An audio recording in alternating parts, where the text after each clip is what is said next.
Start करते हैं हमारे मोस्ट इंपॉर्टेंट टॉपिक कौन कौन से हैं स्टैटिस्टिक्स के। सबसे पहले यूनिट 1 में आपके पास 3 टॉपिक हैं। एक meaning, evolution, scope, limitation and application of statistics, दूसरा डाटा क्लासिफिकेशन और तीसरा टेबुलेशन एंड प्रेजेंटेशन। तो देखो 3 टॉपिक हैं। अब आपको प्रिपरेशन किस तरह से करनी है क्योंकि टाइम बहुत कम है। ये जो टॉपिक है ना ये मोस्ट इंपॉर्टेंट है, जो ब्लू पेन से हाईलाइट है, क्योंकि जब भी आप कोई सब्जेक्ट की स्टडी कर रहे हैं तो आपको उसका मीनिंग पता होना चाहिए। आप स्टैटिस्टिक्स पढ़ रहे हैं ना, आपको उसका मीनिंग पता होना चाहिए, आपको उसकी हिस्ट्री, उसका स्कोप क्या है, लिमिटेशंस क्या हैं और एप्लीकेशंस मींस यूज़ क्या है स्टैटिस्टिक्स का हमारी डे टू डे लाइफ में, ये सब आपको पता होना चाहिए। तो इस टॉपिक को तो आप बिल्कुल भी स्किप नहीं करेंगे और मोस्ट ऑफ द टाइम ऐसा होता है कि क्वेश्चन एग्जाम में आता है। ठीक है, अब ये जो 2 टॉपिक है ना ये आपको किस तरह से प्रिपेयर करना है। देखो डाटा क्लासिफिकेशन बहुत ही इजी टॉपिक है, आप 11th-12th में भी कर चुके हैं, तो ये तो आपको अच्छे से करना ही करना है। टेब्यूलेशन अगर आप टॉपिक करते हैं तो आपको टेबल वगैरह सब बनानी आनी चाहिए। तो यूनिट 1 में जो है आपको इस तरह से प्रिपेयर करना है कि या तो आप ये दोनों टॉपिक को बहुत अच्छे से कर लो या फिर आप इन दोनों टॉपिक को बहुत अच्छे से प्रिपेयर कर लो या फिर आप इस टॉपिक को और इस टॉपिक को बहुत अच्छे से प्रिपेयर कर लो। तो 3 टॉपिक में से आप कोई भी 2 टॉपिक तो बिल्कुल अच्छे से करके जाएंगे प्रिपेयर, लेकिन जो डाटा क्लासिफिकेशन और टेब्यूलेशन है इनमें से आपको एक टॉपिक तो बहुत अच्छे से आना ही चाहिए, क्योंकि हर बार ऐसा होता है क्वेश्चन के, कई बार क्लासिफिकेशन से क्वेश्चन आ जाता है, कई बार टेब्यूलेशन से क्वेश्चन आ जाता है और बहुत बार ऐसा हुआ है कि दोनों से ही क्वेश्चन आ गया, तो फिर तो आप कोई सा भी अटेम्प्ट कर सकते हैं जो आप प्रिपेयर करके गए हैं। Next unit 2। यूनिट 2 में आपको क्या करना है, आपके पास 2 टॉपिक हैं, एक का है आप नेक्स्ट यूनिट 2 में आपके पास 2 टॉपिक हैं, एक है मेजर्स ऑफ सेंट्रल टेंडेंसी और नेक्स्ट टॉपिक है आपका डेविएशन।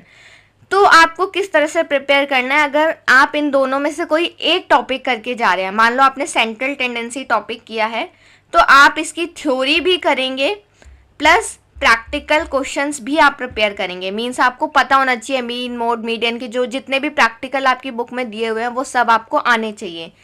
तो अगर आप कोई एक टॉपिक प्रिपेयर कर रहे हैं तो थ्योरी प्लस प्रैक्टिकल करेंगे। अदरवाइज आप ऐसे भी कर सकते हैं कि आप दोनों टॉपिक की थ्योरी याद कर लें और ये जो क्वेश्चन आते हैं ना प्रीवियस ईयर में कि मीन मोड का डिफरेंस बताओ, मीन और मीडियन का डिफरेंस बताओ, और कई बार ये क्वेश्चन भी आ जाता है कैरेक्टरिस्टिक्स और एप्लीकेशंस इन सब की, अर्थमेटिक मीन की क्या एप्लीकेशन है, क्या फीचर्स हैं, क्या लिमिटेशंस हैं। तो इस टाइप के क्वेश्चन अगर आप थ्योरी कर रहे हैं तो आपको ये क्वेश्चन ज़रूर प्रिपेयर करने हैं। PYQ आप देख लेना, PDF में मैंने प्रोवाइड करा दिया है टेलीग्राम ग्रुप पे, और आपने ऐसे ही करना है। थ्योरी कर रहे हो तो दोनों की, प्रैक्टिकल भी कर रहे हो अगर आप साथ में, तो सिर्फ आप एक टॉपिक प्रिपेयर कर लो जिसकी आपको थ्योरी भी आती हो और प्रैक्टिकल भी आता हो। नेक्स्ट यूनिट 3 में आपको क्या करना है, आपके पास फिर से 2 टॉपिक हैं, कोरिलेशन और रिग्रेशन। अगर आप थ्योरी कर रहे हैं तो कोरिलेशन की थ्योरी भी आनी चाहिए, रिग्रेशन की भी थ्योरी आनी चाहिए, क्योंकि हर बार ऐसा होता है एक थ्योरी का क्वेश्चन आएगा एक प्रैक्टिकल का। तो जब थ्योरी क्वेश्चन आएगा चाहे वो इसमें से आए वो इसमें से आए, आपको आता होगा। लेकिन अगर आप ऐसे कर रहे हैं कि आप प्रैक्टिकल भी कर रहे हैं तो आप एक टॉपिक प्रिपेयर कर लो कोई भी अच्छे से, कोरिलेशन कर लो या फिर रिग्रेशन कर लो। ठीक है, तो ये इस तरह से आपको करना है। थ्योरी करोगे तो दोनों की करोगे, अगर प्रैक्टिकल कर रहे हो तो थ्योरी प्लस प्रैक्टिकल किसी एक टॉपिक का करना। तो ये तो आप डिसाइड करेंगे कि आपको दोनों की थ्योरी करनी है या फिर कोई एक टॉपिक बहुत अच्छे से प्रिपेयर करना है, थ्योरी प्लस प्रैक्टिकल।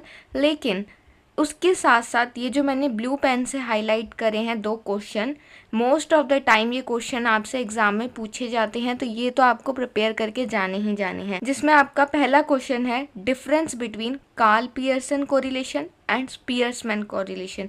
इन दोनों का जो डिफरेंस है वो आपको अच्छे से प्रिपेयर करके जाना है। और एक और क्वेश्चन आपसे एग्जाम में पूछा जाता है कई बार, difference between correlation and regression. तो ये क्वेश्चन आपसे पूछे जाते हैं दोनों ही थ्योरी में, तो इन क्वेश्चन को तो आपको एकदम रट के ही जाना है। तो इसको करने के साथ साथ आपको कोरिलेशन और रिग्रेशन में से डिसाइड करना है आपने क्या क्या करना है, थ्योरी करनी है दोनों की या एक थ्योरी और प्रैक्टिकल करना है। ठीक है, नेक्स्ट यूनिट 4 में आपके 2 टॉपिक हैं, इंडेक्स नंबर और टाइम सीरीज। तो या तो आप इंडेक्स नंबर और टाइम सीरीज दोनों की बहुत अच्छे से पूरी थ्योरी कर लो। जैसे इंडेक्स नंबर में आपकी थ्योरी में आएगा meaning, definition, uses, limitations, types of index number, problems in construction, क्या क्या प्रॉब्लम्स आती हैं, ठीक है, फॉर्मूलाज हैं, जो वैल्यू इंडेक्स नंबर है, ये सब, और टाइम सीरीज़ की जो थ्योरी है। या फिर आप ऐसे कर सकते हैं कि आप इंडेक्स नंबर को ही अच्छे से प्रिपेयर कर लें, इसकी थ्योरी प्लस इसका प्रैक्टिकल आप प्रिपेयर कर लें, क्योंकि इंडेक्स नंबर के जो प्रैक्टिकल है वो इतने ज़्यादा मुश्किल नहीं है। अगर आप करेंगे तो वो जल्दी आपको हो जाएंगे। आई होप आपको क्लियर हो गया होगा। या तो दोनों टॉपिक की थ्योरी आप कर लेंगे, index number plus time series, या फिर इंडेक्स नंबर को ही आप अच्छे से प्रिपेयर कर लेंगे, इसकी थ्योरी भी और प्रैक्टिकल भी, ठीक है, थ्योरी प्लस प्रैक्टिकल। अगर आप थ्योरी करते हैं तो टाइम सीरीज़ की जो ये वाला टॉपिक है आपका, use of time series in business forecasting और उसकी लिमिटेशंस, ये वाला टॉपिक मोस्ट इम्पॉर्टेंट है। बाकी थ्योरी में तो देखो आपको सभी पढ़ के जाना पड़ेगा, क्योंकि थ्योरी का क्वेश्चन कहीं से भी आ सकता है, इनडायरेक्ट क्वेश्चन भी कई बार आ जाते हैं। तो आपको कॉन्सेप्ट पता होना चाहिए कि टाइम सीरीज़ क्या होता है, इंडेक्स नंबर क्या होता है। ऐसे आप कर सकते हैं कि दोनों की थ्योरी प्रिपेयर कर लें, लेकिन इजी आपको यही रहेगा कि आप इंडेक्स नंबर जो टॉपिक है आपका वो अच्छे से प्रिपेयर कर लें। उसमें से एक क्वेश्चन आपको देखने को मिलेगा ही। प्रीवियस ईयर के बेसिस पे हम ये कह सकते हैं कि इंडेक्स नंबर से एक क्वेश्चन हर बार आया है, तो इस बार भी आएगा ही, तो आप उसको बहुत अच्छे से प्रिपेयर कर लें। तो आई होप आपको क्लियर हो गया होगा। तो